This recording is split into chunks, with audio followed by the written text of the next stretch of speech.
In the shadows of Silicon Valley, something massive is shifting. If you think 2025 was a big year for tech, you haven't seen anything yet.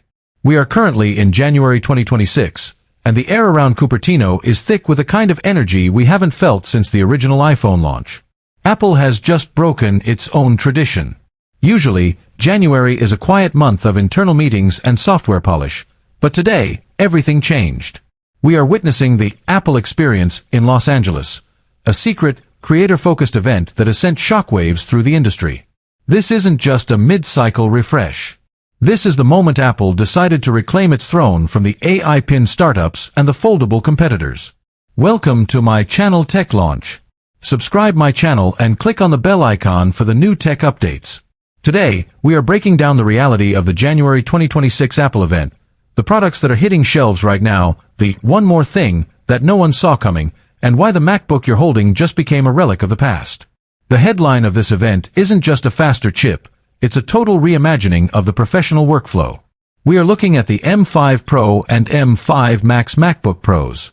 For months, supply chain leaks suggested that Apple was struggling with 2-nanometer yields, but they've pulled it off. The M5 Max is a monster. We are talking about a 40-core GPU that doesn't just handle 8K video, it eats it for breakfast. But the real story isn't the speed, it's the connectivity. For the first time in history, Apple has integrated 5G ultra-wideband directly into the MacBook Pro. No more tethering to your phone, no more hunting for insecure coffee shop Wi-Fi. This is the everywhere office. Apple has finally realized that in 2026, a Pro laptop that isn't always connected isn't truly Pro. But wait, there's a twist that has the student market in a frenzy. While the Pros got more expensive, Apple did the unthinkable. They launched the MacBook SE. A $599 laptop.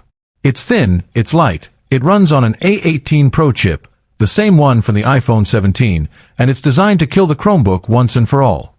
If you're a student or a casual user, the barrier to entry into the Apple ecosystem just dropped to its lowest point in a decade. This move isn't just about sales, it's about a total land grab of the next generation of users. Now, let's talk about the living room. The Apple TV 4K has been sitting unchanged for far too long, but the 2026 model is a radical departure. It's powered by the A17 Pro, and it features something we've been hearing rumors about for years, a built-in FaceTime camera with center stage. Your TV is no longer just a screen, it's a portal.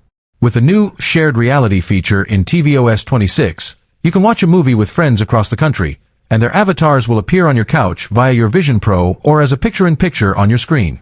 It's social, it's immersive, and it's clearly Apple's way of fighting back against the isolation of modern streaming.